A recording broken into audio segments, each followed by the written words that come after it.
Uganda is a country of an estimated 47 million people. Only 40,000 of these are of Indian origin, which is less than 1% of the population. But enterprises owned and run by these Indians contribute close to 70% of the country's total GDP. To understand how deep and entrenched this is, we have to go back into history and also profile some of the leading Indians-owned enterprises in Uganda. The history of the Indian diaspora in Uganda began with British colonization.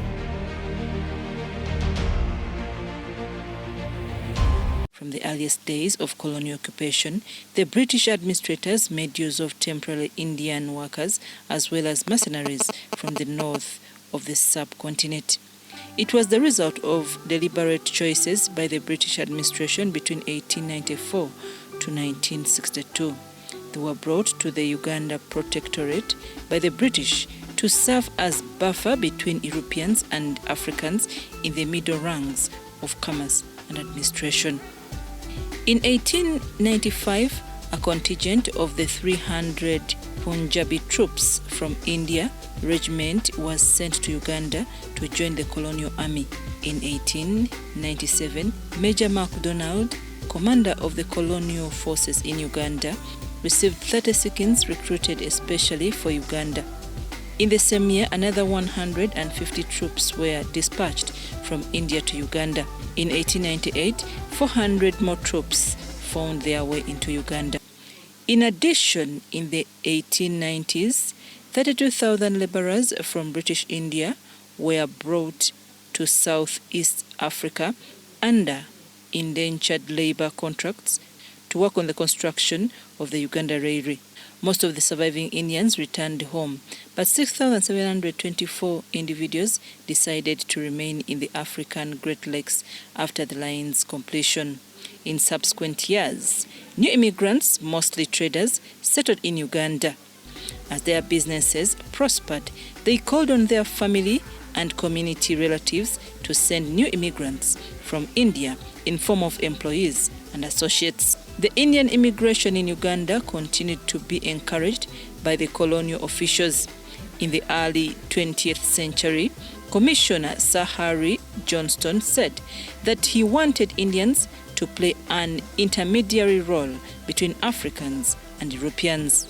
Many Indians living in Uganda were instrumental in transforming the country as agents of the new economic order imposed by the colonial administration. Sheikh Ardina Vislam Lalji may be cited as an example in this regard. He was a versatile trader who dealt in cloves, ivory, and paraffin products.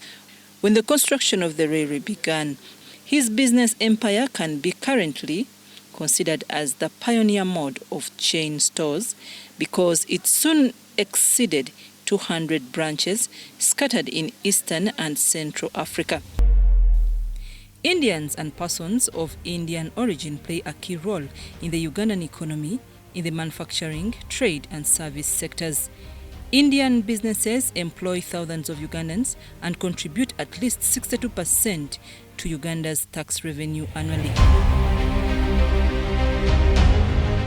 The Indian Military Advisory and Training Team has been deployed at the Senior Command and Staff College in Jinja, Uganda, since April 2016. Indian Association in Uganda, with help of the Indian Military Training Team, set up a military war game center in Jinja district. While commissioning the war game center at the Uganda Senior Command and Staff College in Kimaka in Jinja district, the president said, "This center is also a great gesture of the wide cooperation and support we enjoy with the government and the people of India." In conclusion, the Indian Association of Uganda has grown by leaps and bounds for the past 100 years, from the early immigrants to becoming the key pillars of Uganda's economy. The association supports society charitable endeavors that serve the common good to demonstrate loyalty to Uganda and to create a good relationship between the Ugandan Indians and Ugandan Africans. Key among its achievements is enabling Uganda's Indian community enjoy peace and its efforts to build cohesive societies. Since the Indian community's return to the country in the 1980s and 1990s, Indian Association Uganda re-established and worked hard to build the relationship between Indians and African communities in Uganda through its charitable activities. And now, Indians have once again become a pillar of the country despite making up less than 1% of the population. The Indians are estimated to contribute up to 65% of Uganda tax revenue. Congratulations, Indian Association of Uganda, for making 100 years in Uganda, the Pearl of Africa.